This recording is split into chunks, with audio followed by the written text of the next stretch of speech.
بسم الله الرحمن الرحیم.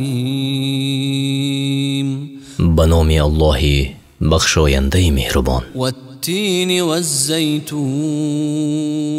قسم به انجیر و زیتون. و طور سینین. قسم به طور مبارک. و هذا البلد الامین. قسم به شهر امین. لقد خلقنا الانسان فی احسن تقویم. که به تحقیق ما آدمی را در نیکوترین صورت بیافریدیم. ثم رددناه اسفل سافلین.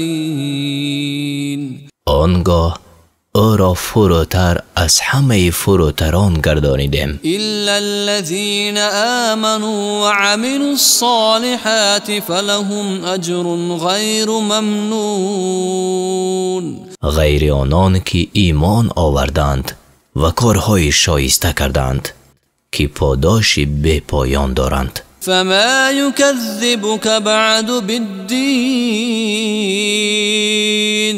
پس چیست که با این حال تو را به دروغ شماریدن قیامت وامی دارند؟ الیس الله باحکم الحاکمین.